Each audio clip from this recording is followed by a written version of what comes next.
আজকের গল্পটা শুরু করেছিলাম সেই ছোটবেলার হারিয়ে যাওয়া হাওয়াই মিঠাই দিয়ে।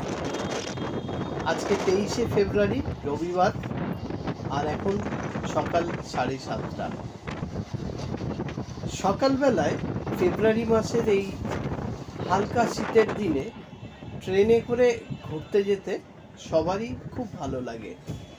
আমরা আজকে বেরিয়ে পড়েছি লোকাল ট্রেনে করে বর্ধমান যাওয়ার উদ্দেশ্যে। বর্ধমান যাব তার কারণ আজকে বর্ধমানের বারোয়ারি তলার মুখার্জি পাড়ায় চণ্ডী কালী মায়ের পুজো হবে। সেই চণ্ডী কালী মায়ের পুজো দেখতেই আজকে আমরা সকালবেলায় বেরিয়ে পড়েছি লোকাল ট্রেনে করে বর্ধমানে যাওয়ার উদ্দেশ্যে। তবে বর্ধমান যাব না, তার আগে মশাগ্রামে নেমে যাব এবং মশাগ্রাম থেকে আবার ট্রেন চেঞ্জ করে বা গাড়ি করে আমরা পৌঁছাবো বর্ধমানের অন্তর্গত হরিহরপুর গ্রামে। আজকে সেই হরিহরপুরের গ্রামেরই যে কালী পুজো হবে, বারোয়ারি কালী পুজো, সেই কালী পুজোর গল্পই তুলে ধরবো আপনাদের সামনে। প্রাকৃতিক দৃশ্য দেখতে দেখতে শীতের রৌদ্র গায়ে মাখে আমরা মশাগ্রাম অবধি পৌঁছে গেলাম। ট্রেনে করে বেশ কিছুক্ষণ সময় লাগলো। তারপর মশাগ্রাম থেকে আমরা গাড়ি নিয়ে রওনা দিলাম হরিহরপুরের উদ্দেশ্যে। গ্রামের দৃশ্য সত্যি দেখতে খুব ভালোই লাগে, তাই আমরা গ্রামের বিভিন্ন দৃশ্য দেখতে পৌঁছে গেলাম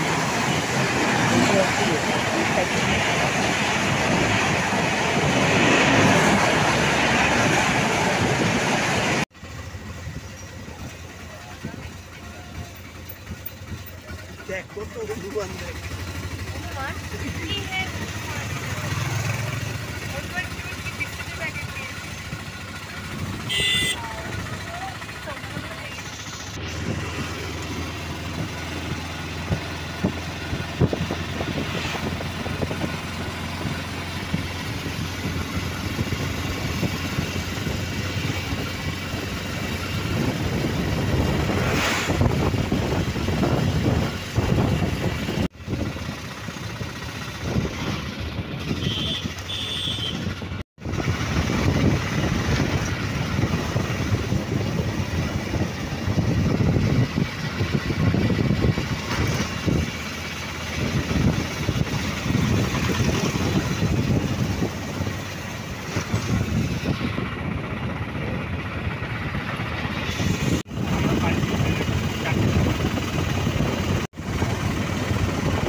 এখানে যে বারোয়ারি তলার চণ্ডী কালী মায়ের পুজো যে স্থানে হবে, সেই স্থানটি খুব সুন্দরভাবে ফুল দিয়ে সাজানো হয়েছে এবং সকাল থেকেই ঢাকের আওয়াজে পরিবেশ খুব সুন্দর হয়ে উঠেছে।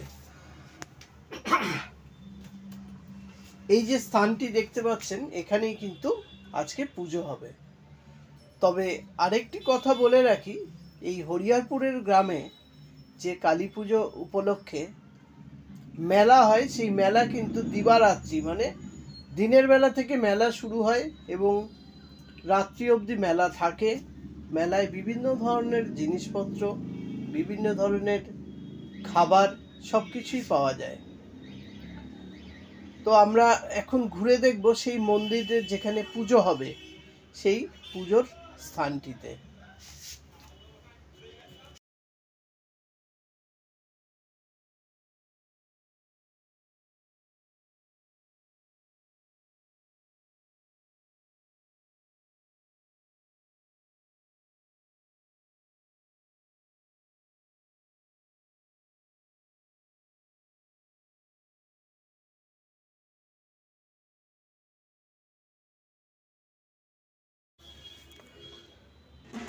পুরোহিত মশাইরা ফুলমালা এবং পুজোর সামগ্রী নিয়ে এগিয়ে চলেছে সেই মণ্ডপের দিকে। পেছনে সারিবদ্ধভাবে ঢাকিরাও এগিয়ে চলেছে। খুব সুন্দর একটা পরিবেশ সৃষ্টি হয়েছে এখানে। এই গ্রামের এই যে বারোয়ারি পুজো, এই বারোয়ারি পুজোয় বিভিন্ন জায়গা থেকে মানুষ আসেন দেখতে এই পুজো, এবং সারাদিন ধরে খুব আনন্দ মজা হয়েছে আমাদের। আমরাও গুটি গুটি পায়ে এগিয়ে চলেছি সেই পুজো মণ্ডপের দিকে ডালা হাতে। পৌঁছে গেলাম সেই মণ্ডপে যেখানে পুজো হবে আজকে। দেখুন কি সুন্দরভাবে সাজিয়েছে মণ্ডপটি। এখানে পুরোহিত মশাইরা শুরু করে দিয়েছে পুজোর আয়োজন। তবে এই গ্রামে 3টি পাড়ায় পুজো হয় একই দিনে, সারাদিন ধরে। সকালে এক পাড়ায়, দুপুরে এক পাড়ায়, আবার রাত্রিবেলা আর এক পাড়ায়।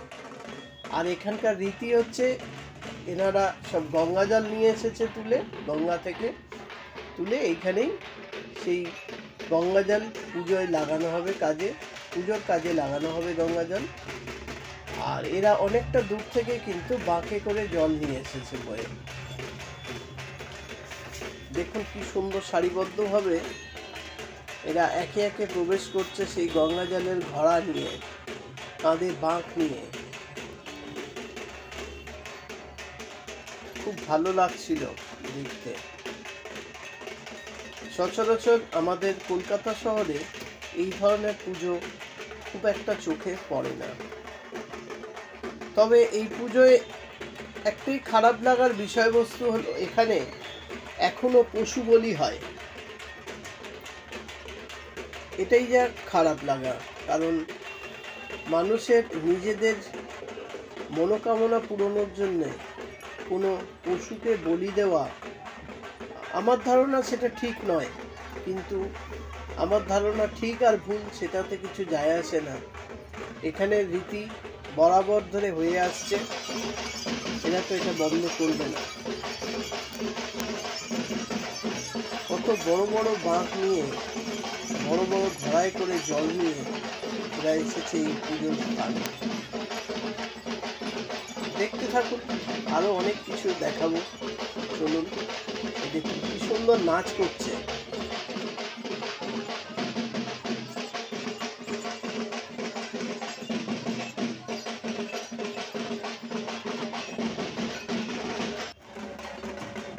এবার চলে এলাম সন্ধেবেলায় আরেকটি মণ্ডপের সামনে। সেখানেও ঢাকিরা তালে তালে খুব সুন্দর ছন্দে ঢাক বাজাচ্ছে এবং নৃত্য পরিদর্শন করছে।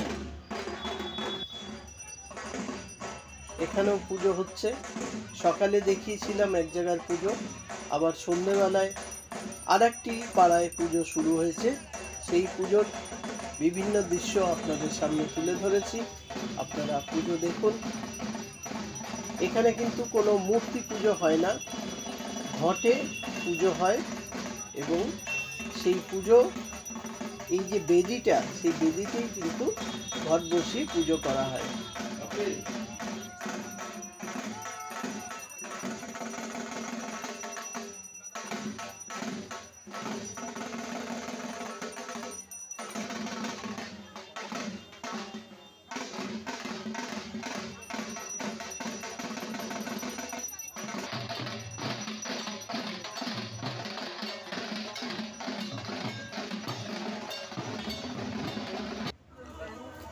চলুন এবার ঘুরে আসা যাক মেলা থেকে। ঠিক বলেছেন, এই দেখুন মেলা। মেলা নিয়ে আর কিছু বিশেষ বলবো না, তার কারণ মেলা সব জায়গাতেই প্রায় একই রকম দৃশ্য। সেই ছোটদের খেলনা, মেয়েদের কানের দুল, গলার হার, সংসারের বিভিন্ন ধরনের আসবাবপত্র সবই এই মেলায় পাওয়া যায়। তাই মেলা নিয়ে আর বেশি কিছু বললাম না। চলে এলাম আবার ঘুরে সেই পুজোর জায়গায়। কারণ এখানে যে জায়গায় পুজোটা হয় ঠিক তার আশেপাশেই কিন্তু মেলা বসে। তাই এক ঝলক দেখালাম, আবার ফিরে এলাম মেলাতে। আবার দেখাবো মেলার দৃশ্য, আবার তুলে ধরবো আপনাদের সামনে।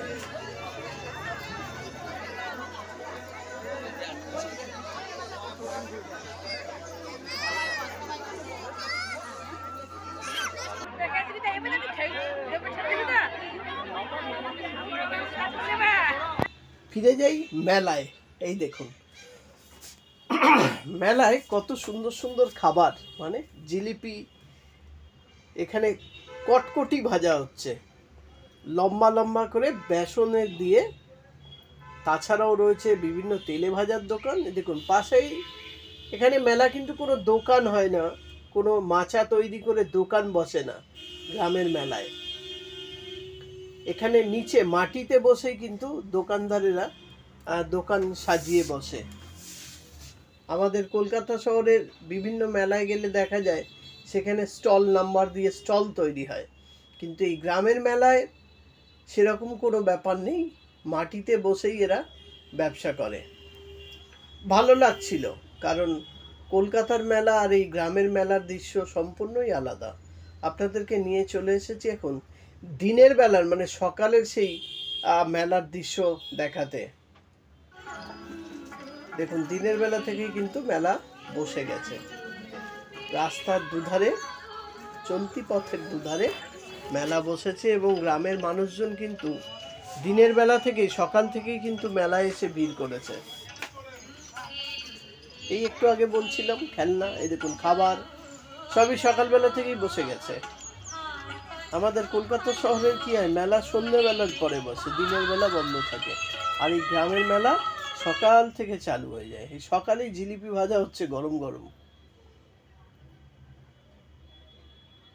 কি সুন্দর কারুকার্য জিলিপির, দেখতেও ভীষণ ভালো লাগে।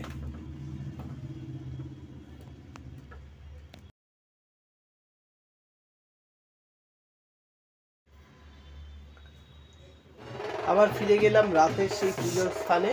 দেখুন এখানে যারা বাজনা বাজাচ্ছে তারা কত সুন্দর আনন্দ করে নৃত্য করতে করতে বাজনা বাজাচ্ছে। যাই হোক, এই ছিল আজকের ভিডিও, এখানেই শেষ করলাম। আবার দেখা হবে, নতুন কোনো গল্প নিয়ে আসবো, সেই গল্পের সাথে নতুন কোনো জায়গা। ভালো থাকবেন, সুস্থ থাকবেন, আবার দেখা হবে।